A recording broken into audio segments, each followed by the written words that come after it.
नमस्कार, आप देख रहे हैं बिग न्यूज बिग शो। आपके साथ मैं हूं राज ठाकुर। इस समय दिल्ली विधानसभा चुनाव को लेकर सियासी पारा हाय है, जिसमें हर किसी के अपने दावे और वादे हैं। हिंदुत्व कार्ड से लेकर विकास और रोहिंग्या जैसे मुद्दों पर बीजेपी के तमाम बड़े नेता आम आदमी पार्टी को घेरने में जुटे हैं, तो वहीं आम आदमी पार्टी भी पलटवार में पीछे नहीं है। लेकिन जैसे जैसे चुनाव नजदीक आते जा रहे हैं, हिंदुत्व और पूर्वांचलियों के अपमान का मुद्दा जोर पकड़ता जा रहा है। यानी सीधे शब्दों में कहें तो इस मुद्दे को हवा देकर बीजेपी इस चुनाव को अपने फेवर में लाने की कोशिश में जुटी हुई है, जिसका सीधा लाभ बीजेपी को मिले ये कोशिश भी। और इसकी शुरुआत गुरुवार को योगी आदित्यनाथ की 3 रैलियों से हो भी चुकी है और आने वाले दिनों में 11 रैलियां योगी आदित्यनाथ की प्रस्तावित है। दरअसल बीजेपी ये चाहती है कि दिल्ली चुनाव में केजरीवाल को घेरने के लिए बीजेपी पानी, सड़क, शिक्षा और स्वास्थ्य जैसे मुद्दे, इन तमाम मुद्दों पर बात करे, लेकिन साथ में हिंदुत्व और पूर्वांचली वोटर्स से जुड़े मुद्दे को भी हवा मिलती रहे, ताकि विरोधी पार्टी बीजेपी के चुनावी पिच पर खेलने को मजबूर हो और क्लीन बोर्ड होकर पेविलियन लौटे। हरियाणा और महाराष्ट्र में बीजेपी इसका सफल प्रयोग करके देख भी चुकी है। दिल्ली में पिछले 25 साल का सूखा खत्म करने के लिए बीजेपी के राष्ट्रीय अध्यक्ष जेपी नड्डा समेत तमाम स्टार प्रचारकों ने अपनी ताकत झोंक दी है। शुक्रवार को बीजेपी के राष्ट्रीय अध्यक्ष जेपी नड्डा, सांसद अनुराग ठाकुर समेत तमाम स्टार प्रचारकों ने धुआंधार चुनाव प्रचार किया भी है और इसका सीधा निशाना अरविंद केजरीवाल रहे हैं। यानी वो कोई भी नेता हो, वो सीधे तौर पर केजरीवाल को घेरता हुआ नजर आता है। यानी इस चुनाव को बीजेपी दो तरफा देख रही है, जिसमें कांग्रेस का कोई स्थान नहीं। और इसके पीछे की वजह चुनाव प्रचार में कांग्रेस की धीमी रफ्तार भी मानी जा रही है। कांग्रेस के सबसे बड़े स्टार प्रचारक राहुल गांधी की अब तक 2 रैलियां कैंसिल हो चुकी है, जिसकी वजह से राहुल गांधी की तबीयत नासाज को बताया जा रहा है। ऐसे में सवाल उठना लाजमी है कि राहुल गांधी की तबीयत से दिल्ली कांग्रेस की सेहत कहीं बिगड़ न जाए, क्योंकि दिल्ली चुनाव कांग्रेस के लिए खुद को साबित करने का एक बेहतरीन मौका था।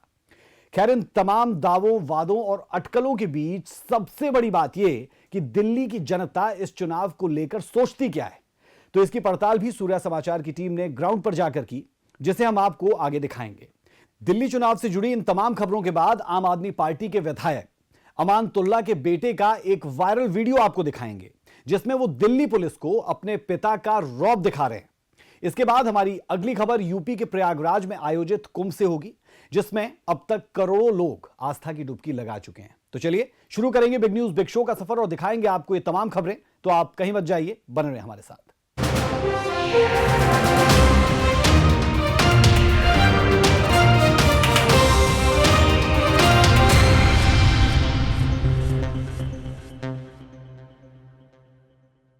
दिल्ली का दंगल जीतने के लिए बीजेपी ने अपनी पूरी ताकत लगा रखी है। बीजेपी सांसद अनुराग ठाकुर ने मंगोलपुरी में बीजेपी उम्मीदवार के पक्ष में वोट मांगे और इस दौरान उन्होंने दिल्ली सरकार की शराब नीति, बांग्लादेशी घुसपैठिया, पूर्वांचलियों का अपमान, इन तमाम मुद्दों को उठाया।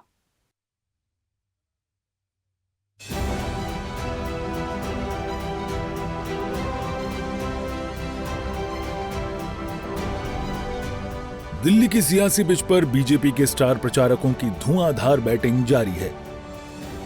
मंगोलपुरी में चुनाव प्रचार के दौरान सांसद अनुराग ठाकुर ने अरविंद केजरीवाल को निशाने पर लिया और भ्रष्टाचार के कई गंभीर आरोप लगाए। साथियों, इन्होंने तो कहा था 20 कॉलेज दिल्ली में खोलेंगे, एक भी कॉलेज खुला क्या दिल्ली में? और खुला क्या? अरे हाथ खड़ा करके बोलो भाई, एक भी कॉलेज खुला क्या? 500 स्कूल खोलने थे, खुले क्या? अरे आपके बच्चों को वजीफा मिला क्या? स्किल डेवलपमेंट के काम मिले क्या? अरे इन्होंने 2500 करोड़ की स्पोर्ट्स यूनिवर्सिटी खोलनी थी, खुली क्या? अरे 2500 करोड़ छोड़ो, 2.5 करोड़ रुपये भी खर्च नहीं किए। ये आपदा वाले हैं। ये तो कोविड जैसी आपदा के समय भी 2026 करोड़ शराब घोटाले में खा गए और आपकी सांसों को भी छीनते गए, यानी कि आपको ऑक्सीजन देने का काम भी नहीं किया। ये उस समय भी घोटाला कर रहे थे, ऑक्सीजन आप तक नहीं पहुंचती थी, अस्पतालों में बेड नहीं मिलते थे। ये तो ईश्वर की कृपा है कि देश में नरेंद्र मोदी की सरकार थी, तो रातों रात अस्पताल भी बना दिए, बेड भी खड़े कर दिए, ऑक्सीजन की सप्लाई भी कर दी और मुफ्त में इंजेक्शन भी मोदी सरकार ने आपको लगा कर दिया। यही नहीं, 80 करोड़ लोगों को मुफ्त में अनाज दिया और दिल्ली के लोगों को भी दिया। अगर कोई पूर्वांचल से आया होगा, देश के अन्य स्थानों से आया होगा, तो 1 नेशन 1 राशन कार्ड, अगर आप बिहार से होंगे, हिमाचल से होंगे, यूपी से होंगे, मध्य प्रदेश से होंगे, हरियाणा से, किसी अन्य राज्य से होंगे, अगर आपके उस गांव, उस जिले का भी कार्ड बना होगा, तो दिल्ली में भी आपको राशन कार्ड के माध्यम से मुफ्त में अनाज मिलता है। तो नरेंद्र मोदी के कारण मिलता है साथी। चुनावी सभा को संबोधित करते हुए सांसद अनुराग ठाकुर ने दिल्ली में बांग्लादेशी घुसपैठिया का भी मुद्दा उठाया। अनुराग ठाकुर ने आरोप लगाया कि दिल्ली की जनता का हक रोहिंग्याओं को दिया जा रहा है। ये बांग्लादेशी घुसपैठियों को, रोहिंग्या मुसलमानों को आपके नाम पे अनाज खाने का देना चाहिए? देना चाहिए क्या? तो आम आदमी पार्टी के विधायक फर्जी कार्ड क्यों बनाते थे? राशन कार्ड फर्जी, आधार कार्ड फर्जी, वोटर कार्ड फर्जी, ये है ही फर्जीवाल है भाई। इनके काम ही फर्जीवाड़े के। इस दौरान अनुराग ठाकुर ने स्वाति मालीवाल का मुद्दा भी उठाया और अरविंद केजरीवाल को महिला विरोधी बताया। अनुराग ठाकुर ने कहा कि केजरीवाल अपनी बेटी की झूठी कस्में खाकर राजनीति में आए हैं। क्या दिल्ली की महिला सांसद को अरविंद केजरीवाल जी ने अपने घर पे बुलाकर पिटवाया कि नहीं पिटवाया? पिटवाया कि नहीं पिटवाया? स्वाति मालीवाल जी को घर बुलाया, अपने पीए से अरविंद केजरीवाल जी ने पिटवाया। अरे और तो और, दिल्ली की महिलाओं को कहा था 1000 रुपया महीना दूंगा, दिया कि नहीं दिया? नहीं दिया, मुकर गए। श्रीमान अरविंद केजरीवाल आतिशी मुकर गए। तीसरा, आतिशी को मुख्यमंत्री तो बनाया, लेकिन पोस्टर से आतिशी की फोटो को हटाया कि नहीं हटाया? अरे महिला को देख ही नहीं सकते अरविंद केजरीवाल। ये वही अरविंद केजरीवाल जिन्होंने अपनी बेटियों की झूठी कसम खाई है। मैं चौथी बात कर रहा हूं। बेटियों की झूठी कसम खाई, कहा था मैं राजनीति में नहीं आऊंगा, कांग्रेस का सहयोग नहीं लूंगा। तो पहली सरकार कांग्रेस के सहयोग से बनाई कि नहीं बनाई? बेटियों की झूठी कसम खाई कि नहीं खाई? यही नहीं, पंजाब की महिलाओं से कहा था 1000 रुपया महीने का दूंगा, पंजाब की महिलाओं को दिया कि नहीं दिया? नहीं दिया, तभी तो पंजाब की महिलाएं भी दिल्ली भागती आई। ऐसी ही आशा वर्कर्स के साथ धोखाधड़ी दिल्ली की सरकार ने की कि नहीं की? ये सारी तो कई ही की। इसके साथ साथ घटिया स्वास्थ्य योजना चलाकर महिलाओं के साथ अत्याचार किया। और छठ मनाने वाली मेरी बहनें जो 48 घंटे ना पानी ना भोजन कुछ नहीं करती हैं, उनको यमुना जी साफ करने का वायदा 11 साल पहले किया था। यमुना जी साफ हो गई क्या? केजरीवाल जी ने डुबकी लगाने की बात की थी, डुबकी लगाई क्या? अरे इन्होंने फिर यमुना मैया को भी नहीं छोड़ा और हर परिवार की माता बहनों को भी नहीं छोड़ा। हर वायदा करके मुकर गए। दिल्ली में पूर्वांचल के वोटर निर्णायक भूमिका में होते हैं, लिहाजा बीजेपी की कोशिश यमुना के बहाने पूर्वांचली वोटरों को अपने पाले में करने की है, तो वहीं आम आदमी पार्टी यमुना के मुद्दे पर बैकफुट पर दिखाई दे रही है। ब्यूरो रिपोर्ट, सूर्य समाचार।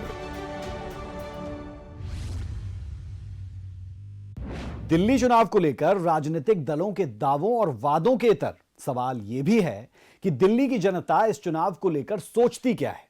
तो इसकी पड़ताल सूर्य समाचार की टीम लगातार कर रही है और इसी कड़ी में हम आपको जंगपुरा विधानसभा के वोटर्स का मिजाज बताएंगे। लेकिन इससे पहले यह आपको बता दें कि इस चुनाव में जंगपुरा सीट बेहद अहम है। आम आदमी पार्टी से मनीष सिसोदिया इस सीट से चुनावी मैदान में है, तो वहीं बीजेपी ने तरविंदर सिंह मारवा को टिकट दी है और कांग्रेस ने फरहाद सूरी पर अपना भरोसा जताया है।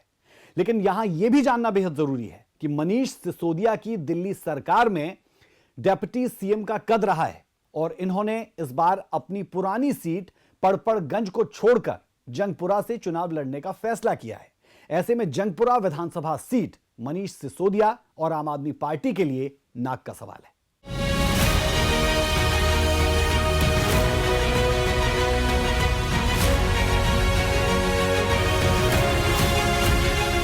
नमस्कार, आप देख रहे हैं सूर्या समाचार। सूर्य समाचार का कारवा आज पहुंचा है जंगपुरा विधानसभा सीट में। सिंह साहब, किस तरह का माहौल दिल्ली के दंगल में आप देख पा रहे हैं? 11 साल से जो सड़कें आज हैं ना, मारवा के टाइम में बनी हैं वही हैं। कुछ भी नहीं किया इन्होंने, जीरो। इन्होंने अपने घर बनाए। अगर मनीष सिसोदिया ने काम किया होता तो पड़पड़गंज से जंगपुरा क्यों आता? इसने कुछ नहीं, दारू एक के साथ एक फ्री की और कुछ नहीं, नथिंग। जब दिल्ली की बात होती है, मनीष सिसोदिया की बात होती है, तो बात होती है कि शिक्षा व्यवस्था में बहुत काम किया, डिप्टी सीएम रहे, शिक्षा मंत्री रहे। आपको क्या लगता है, काम हुआ है या नहीं हुआ? स्कूल तो ऐसे खाली पड़े हैं, टीचर है नहीं, बच्चे आते हैं चले जाते हैं। दिल्ली का दंगल शुरू, और ऐसे में आपको क्या लगता है कौन बाजी मारने वाला है? इस बारी तो भैया देखो, बाजी ऐसे है कि बड़ी शायद भाजपा के पक्ष में बाजी जाएगी, क्योंकि हमेशा जो कहते हैं मतलब एक काम तो हुआ ही नहीं। हमारी इस विधानसभा को तो 11-13 साल 10 साल से मजाक ही बना के रखा हुआ था, और कैंडिडेट हमारी विधानसभा का हमेशा मजाक इसलिए बनाया हुआ क्योंकि पहले कैंडिडेट दे दिया एमपी का, भोपाल का, जो परवीन कुमार थे। उनके ऑफिस जाए वो आज तक कभी मिले। हम इतना गंदा पानी पी रहे थे घर पे, 100 फ़ोन हमने उस विधायक को किए, एक बारी उन्होंने फ़ोन का रिप्लाई तक नहीं किया। ठीक है जी, अब वो उनको पता वो हारने वाले, तो उन्होंने मनीष सिसोदिया को वहाँ से यहाँ से भेज दिया। अब सिसोदिया को वहाँ पे तो अगर वहाँ से क्यों नहीं लड़े? अगर इतने काम किए होते, इतनी क्रांति लाई होती, वहाँ से क्यों नहीं लड़े यहाँ से क्यों? ये तो मजाक ही बनाया गया हमारी विधानसभा का तो हमेशा। और 100 फ़ोन करते रहते थे, एक विधायक ने एक फ़ोन नहीं उठाया हमारे इतने गंदा पानी पीने के बावजूद भी। आज हमारे सामने बेशक बुला भी लो आप उनको। लेकिन जब बात मनीष सिसोदिया की होती है तो आम आदमी पार्टी सबसे ज़्यादा प्रचार किस बात का करती है? स्कूलों का करती है, बाकी तमाम चीज़ों का करती है, हॉस्पिटल्स का करती है। आप कह रहे हैं कि कोई काम ही नहीं हुआ? कहाँ पे काम हुआ बताओ ना। आप जाके स्कूल लोकल जाके डीएवी स्कूल वगैरह जाके देखो, कहाँ पे काम हुआ। हमारी विधानसभा एक बार घूमो, अगर आप एक बार विधानसभा घूम लोगे सब पता लग जाएगा काम हुआ क्या नहीं हुआ। माहौल बड़ा ज़बरदस्त बना हुआ है, तो ऐसे माहौल में आपको क्या लगता है किस तरह का स्थिति रहेगी? दिल्ली का ये दंगल है, इसमें कौन सा पहलवान जीतने वाला है? पिछले 10 साल में कोई काम नहीं हुआ। किसी चीज़ को भी लेके आप कोई भी काम ले लो, विधायक जी को कुछ बोल दो, कुछ है ही नहीं। विधायक जी होते ही नहीं कुछ भी काम। आप नेताजी को आधी रात को कभी भी बोलो, चाहे वो सीट पे थे ही नहीं या नहीं थे, वो तब भी आते थे। तो हम तो ऐसा कैंडिडेट चुनेंगे जो हमारे साथ बीच में रहे, जिसको बच्चा पता। आप मनीष सिसोदिया को जो ये कहते हैं यहाँ से आया कैंडिडेट, उसको बोल दो यहाँ से भोगल से जरा नेहरू नगर चले जा, उसको पता ही नहीं होगा कहाँ जाना है। तो हम ऐसे विधायक का क्या करेंगे जिसको रास्ता ही नहीं पता, जिसके पास कुछ नहीं। और वैसे उन पर क्या चल रहा है क्या पता, 1.5 साल बाद कहाँ है कहाँ नहीं, हम कहाँ जाएंगे अपने काम को लेके। आप लोकल बंदा दिखा दो उनके साथ घूमता हुआ, सारी पंजाब की बेल्ट घूम रही है, पंजाब नंबर गाड़ियाँ घूम रही है। एक लोकल बंदा उनके साथ दिखा दो कि यहाँ का ये लोकल बंदा क्या घूम रहा हो। गिने चुने 2 बंदे होंगे, बाकी सारी पंजाब की बेल्ट। सिसोदिया जी की बात। हाँ, कहाँ से लाए? अब भाई बताओ, पहले तो तुमने परवीन कुमार भेज दिया, अब तुमने इनको भेज दिया जिसको कुछ पता ही नहीं, उसे पता ही नहीं है बोगल कहाँ है, बोगल भेजो। ये बताइए कि ये जो दिल्ली का दंगल है, इसमें आप क्या देख पा रहे हैं, किस तरह का माहौल आप देख रहे हैं? और जो कल इतनी गंदी टिप्पणी की है केजरीवाल ने, इतनी गंदी टिप्पणी की है भाई साहब, कि भगवान श्री राम खाने का इंतजाम करने गए हुए थे और मारीच नहीं कह रहा, मारीची सोने का मिर्ग बनकर आया, वो रावण मिर्ग बन के आया और सीता का हरण हो गया। उस मूर्ख को ये नहीं पता, माता सीता ने स्वर्ण मृग को देख के भगवान से कहा, भगवान से स्वयं कहा कितना सुंदर मृग है, मृग ऐसा देखा ना सुना, ये कितना सुघड़ सलोना है, देखो तो सर से पांव तलक सारा ही सोना सोना है। हे नाथ, खाल ले आओ इसकी तो कुटिया का श्रृंगार होगी, सोने के मृग की मृग छाला क्या अद्भुत यादगार होगी। और वो मूर्ख कहता है कि राम जी खाने का इंतजाम करने गए थे। फू ऐसे हिंदू पर। ये ताहिर हुसैन जेल में गया, राम मंदिर पे रोड़े मारे गए, एक अताउल्ला है, इनका तो वोट बैंक इसने बना ही लिया। अब ये चाहता है कि कर्मयोगी युग पुरुष जो बैठे हैं उनको नीचे गिराया जाए। एक आंदोलन से ये निकला, दूसरे आंदोलन से पंजाब का एक कमोडी है ना, कमोडियन, वो जो पुराने टाइम में बेवड़ा कहते थे जिसको, है ना, इन चंडाल चौकड़ी ये जब बैठते थे ये कहते थे, क्या कहते थे कि अंबेडकर ने दारू पी के संविधान लिख दिया। ये छिचोरों की पार्टी है भाई साहब। मैं तो बस प्रभु श्री राम के ऊपर इतना क्रोध, इन्हें जो वाक्य कहा है मुझे इतना क्रोध है, मैं इसके ऊपर एफआईआर करूंगा। इसके ऊपर जाके अभी मैं लेटर हेड पे लिख के एफआईआर करूंगा। अन्ना की टोपी, भारत का झंडा, तीसरी भारत माँ की जय का नारा, भगत सिंह का सहारा, लेकर दिल्ली में आया और दिल्ली की जनता को मूर्ख बनाया। पर शांत रहो दिल्ली वासी, वह घड़ी जल्द ही आएगी जो 1 मीटर की झाड़ू थी वो 6 इंच की रह जाएगी। और इसने क्या करा, इसमें सिसोदिया जी ने, सुनो, आप कहते हैं ना एजुकेशन मंत्री, एजुकेशन नहीं, ये दारू का माफिया है। इसने दारू का ठेका हमारे जंगपुरा ए ब्लॉक के सामने ही खुलवा दिया, और तो और क्या दूर जाए। ये जनाब, आप किस तरह का माहौल देख रहे हैं? माहौल तो बीजेपी का आना है तो आना है 100%। अब इसने 10 साल में खाली गंदा पानी पिलाया और जहर बांटा है। ये हमारी वीडियो देख लियो, मैं एक हफ्ते से मैं दवा खा रहा हूँ, देखिए गंदा पानी। मैं इसका कौन है जिम्मेदार? ये केजरीवाल जी बस यही कहता है ये कर दूंगा, साफ पानी कर दूंगा। इसने जगह जगह में जहर बांटा है, लॉकडाउन में इसने जहर बांटा है दारू को। उस पे आपके मन में जब आप वोट देने जाएंगे तो क्या होगा? दारू पिया है, सही कह रहे हैं भाई सर साहब। देखिए, being an educated person I really think, अब तक मैंने जब आप सबकी बातें सुनी कि स्कूल्स के बारे में आप सब कह रहे थे ना कि हमने तो टीवी में देखा है कि उन्होंने स्कूल्स की इतना अच्छा काम करवाया है, बेंचेस लगवाए हैं, टीचर्स प्रोवाइड किए। नहीं, टीचर ही नहीं है तो स्कूल। अगर मैं अपने छोटे भाई बहनों की भी बात करूं तो आज भी मैं उनको स्कूल छोड़ने जाती हूं तो मुझे वही दिखता है कि एक छोटे से क्लासरूम में 80 बच्चे ठूस दिए जाते हैं। टीचर्स क्लास में आ नहीं रही हैं, बच्चे इधर धमा चौकड़ी मचा रहे हैं। आज का सफर बस यहीं तक, फिर मिलेंगे किसी और विधानसभा में और वहां दिखाएंगे आपको कि दिल्ली के दंगल में क्या रहने वाला है। दीपक गौतम, सूर्या समाचार।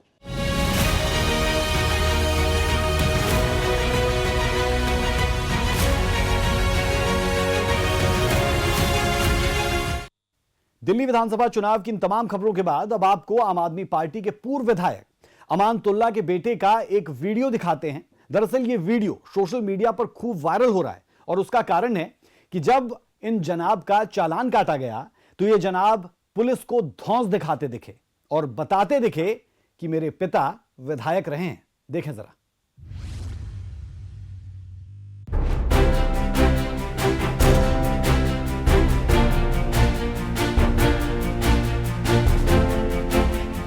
सैया भैले कोतवाल तो डर काहे का।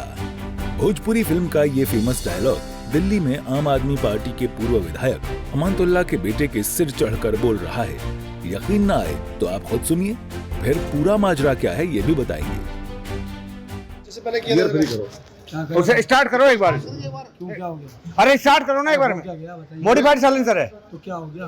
मॉडिफाइड साइलेंसर है। हाँ, चालान है और क्या? चालान करूंगा थाने में। चल, यहाँ थोड़ी होता है। धमकी मत दो, धमकी नहीं देना, धमकी नहीं देना, बता दिया है। अबू एसएचओ साहब अपनी तानाशाही कर रहे हैं यहाँ पे नफीस रोड पे, मेरे को रोक रखा है उन्होंने। पहले ये कह रहे हैं मॉडिफाइड साइलेंसर है, तेरी बाइक बंद करूंगा और ये मेरी रिकॉर्डिंग करो। रिकॉर्डिंग होगी ना, चालान होगा और क्या? चालान होगा। क्यों? मेरी थोड़ी है, किसी की भी है, जिसकी भी है, चालान होगा। अरे आप चुप हो जाओ, मैं बात कर लूँ फोन पे 2 सेकंड। एसएचओ साहब आप बहुत तानाशाही कर रहे हो, मैं बताया नहीं पहले। दरअसल ओखला पुलिस ने विशेष चेकिंग अभियान के दौरान रात को अमानतुल्लाह खां के बेटे अनस को रोका था और साइलेंसर मॉडिफाइड होने की वजह से 20,000 रुपए का चालान कटवाने को कहा, जिस पर अनस अपने पिता के विधायक होने का रौब दिखाने लगा और फोन लगाकर एसएचओ से अपने पिता की बात करवाई। आपने आम आदमी पार्टी का झंडा देखते हो? आम आदमी पार्टी का नहीं, मैं जानता भी नहीं तुम्हें, मैं जानता भी नहीं तुम्हें। नहीं, आपने मेरे नाम लेकर कहा, रुक जाओ, कैसी बातें कर रहे हो? तुमने कहा सीधा मैं विधायक का बेटा हूँ, तुमने कहा मैं सीधा विधायक का बेटा हूँ। तुम ज्यादा तानाशाही मार रहे हो। आपने विधायक का बेटा नहीं, सीधा तुमने कहा मैं विधायक का बेटा हूँ।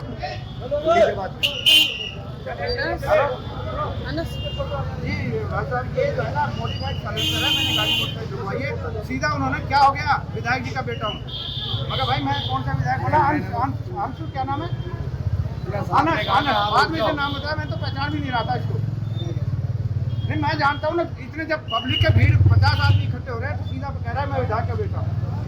मैं तो चालान करूँगा। नहीं, आपका क्या करना है? आपका क्या करना है? आपका क्या करना है? आपसे थोड़ी ना कुछ चला सीधा मैं विधायक का बेटा हूँ। गाड़ी रुकवाते ही सीधा सीधा यही वर्डिंग था इनका। आप एसएचओ साहब, मैं तो पहचान नहीं रहा था। विधायक जी का बेटा हूँ, एक साइड का बेटा हूँ। ये आर्मी में सीआरपीएफ में ये बोलेंगे सीआरपीएफ छोड़ा था बस, है ना? अपनी आइडेंटिटी अनुसार बताएगा जी। चलो गाड़ी में देखो जी, नंबर लेने ले जाने हो गया। अरे आप नंबर लेके आप मेरा भरूंगा ऑनलाइन। अरे चालान का ऑनलाइन नहीं होता, ये ऑनलाइन कैसे नहीं होता? भरना होता है, फार्म भरना होता है। मैं लॉ कर रहा हूँ, मैं रुक जाऊँ। हाँ, फार्म भरना होता है, ठीक है जी जी, ओके। बाइक ले जाओ, बाइक चलोगे आप? अरे ले जाओ टो करवा लो, अरे टो करवा लो, लिखना पड़ेगा। गिरफ्तार कर रहे हो मुझे, गिरफ्तार क्यों गिरफ्तार कर रहे हो, तो मैं कह रहा हूँ टो कर लो, क्या हो गया? मैं कह रहा हूँ टो कर लो, अरे हल्ला मत करो सर, चालान करेंगे, चलो चलो जाओ, गिरफ्तार करके ले जा रहे हो तुम, चलो गिरफ्तार कर रहे हो,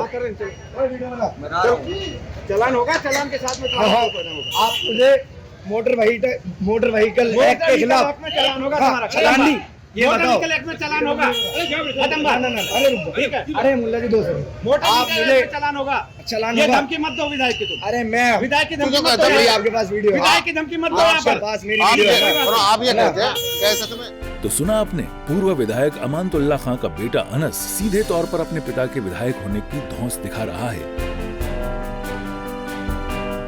जिसका वीडियो पुलिस कर्मियों की ओर से बनाया गया है।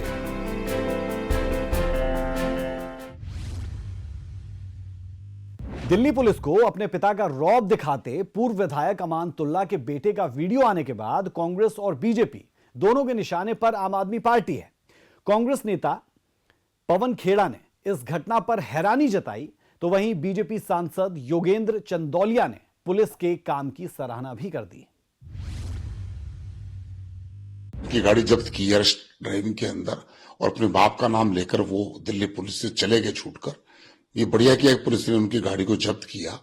रश ड्राइविंग जो है किसी अपने उनके लिए भी और दूसरों के लिए भी घातक सिद्ध हो सकती है। किसी व्यक्ति की रोड पर वो जान ले सकते हैं, तो उनके खिलाफ मुकदमा तो दर्ज होना ही चाहिए। ये आम आदमी पार्टी का एक हो ही गया है कि इनके एमएलए चाहे देश बालियान हो चाहे अमानतुल्लाह खान हो, ये अमानतुल्लाह खान वही है जब सिग्नेचर ब्रिज का उद्घाटन था तब मनोज तिवारी जी को एमपी को धक्का देकर बदतमीजी करने वाले अमानतुल्लाह खान थे। इन लोगों ने समझ लिया है कि दिल्ली इनके बाप की है और इस प्रकार से गुंडागर्दी, और वो भी इलेक्शन टाइम में जब पुलिस भी अलर्ट है, सारी चीजें इलेक्शन कमीशन भी अलर्ट है, तो ऐसे में यह गुंडागर्दी का आलम है। और ऐसे लोगों पर और भी कार्रवाई जो रश ड्राइविंग करते हैं, और मुझे ये भी मैं कह सकता हूं उसके अंदर सायरन भी उनका किस प्रकार का होगा जो लोगों को तंग कर रहा होगा, तो ऐसे लोगों पर कार्रवाई करके दिल्ली पुलिस ने अच्छा काम किया है।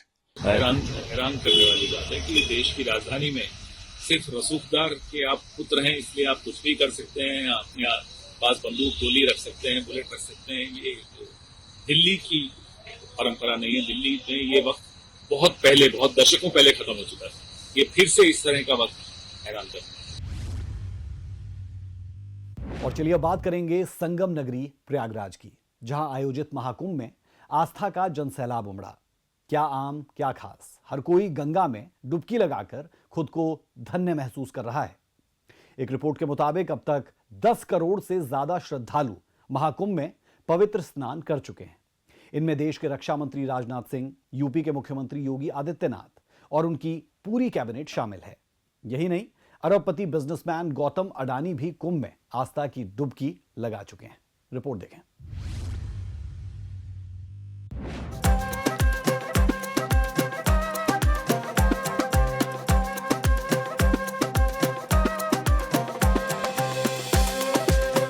महाकुंभ, वो स्नान जिसका लोग सालों से इंतजार कर रहे थे।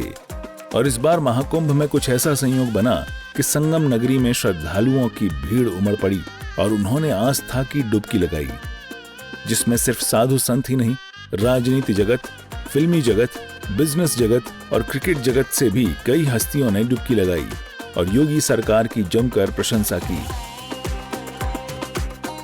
इसके बारे में बताया है, बहुत सुंदर हुआ है, बहुत स्वच्छ, सुरक्षित, दिव्य, भव्य, डिजिटल।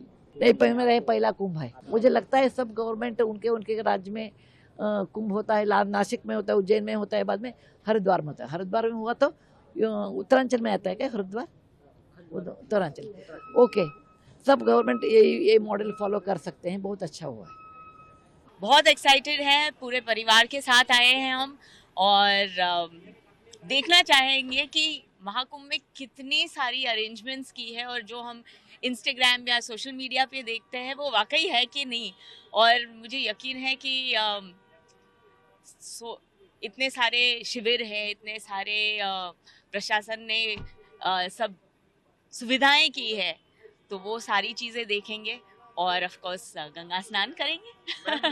नहीं, बहुत बहुत मुबारकबाद सर सबको जो दर्शन कर रहे हैं यहाँ पर। और हमारे उत्तर प्रदेश में वो इतना आलीशान जो भारत सरकार ने किया है, योगी सरकार ने किया है, तो मैं भी उस दर्शन के लिए आया हूँ अपनी वाइफ अपने फ्रेंड्स के साथ। It's gonna be amazing. I hope कि बाबा सबको आशीर्वाद दें और नहाएंगे तो और अच्छा लगेगा, क्योंकि हमारी ये कर्म भूमि है उत्तर प्रदेश, तो यहाँ से जाएंगे तो अच्छा लगेगा। जय श्री राम। उत्तर प्रदेश के मुख्यमंत्री योगी आदित्यनाथ भी अपनी कैबिनेट के साथ संगम में डुबकी लगाते नजर आए, जिससे पहले उन्होंने कैबिनेट की बैठक की थी। इसके बाद उन्होंने डिप्टी सीएम केशव प्रसाद मौर्य सहित कई मंत्रियों के साथ संगम में आस्था की डुबकी लगाई। इसके अलावा केंद्रीय मंत्री राजनाथ सिंह, किसान नेता राकेश टिकैत सहित कई अन्य नेताओं ने डुबकी लगाई।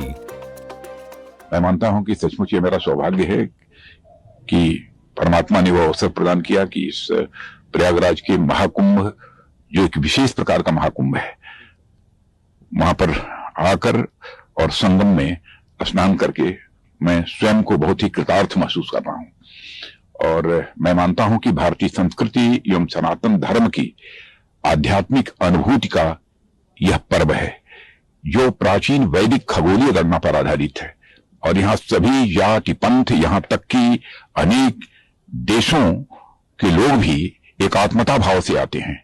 और मैं मानता हूं कि यह गंगा, यमुना व सरस्वती के साथ सनातन धर्म की आध्यात्मिकता, वैज्ञानिकता और साथ ही साथ सामाजिक समरसता का भी यह संगम है, जिसके लिए प्रधानमंत्री मोदी जी ने कहा है कि महाकुंभ का यह संदेश एक रहेगा भारत देश। कि देश और दुनिया से आने वाले श्रद्धालुओं की सेवा करने का इस महाकुंभ के बहाने हमें अवसर मिला और उत्तर प्रदेश को नजदीक से देखने का अवसर इन सभी पूज्य संतों को, श्रद्धालुओं को प्राप्त हो रहा है। बहनों और भाइयों, अगर एक मुख्यमंत्री के रूप में मैं और मेरे मंत्रीगण प्रयागराज के संगम में स्नान कर सकते हैं, तो मैं पूछना चाहता हूं, दिल्ली में आम आदमी पार्टी के अध्यक्ष से अरविंद केजरीवाल जी से मैं पूछना चाहता हूं, क्या यमुना जी में वह भी अपने मंत्रियों के साथ जाकर के स्नान कर सकते हैं क्या?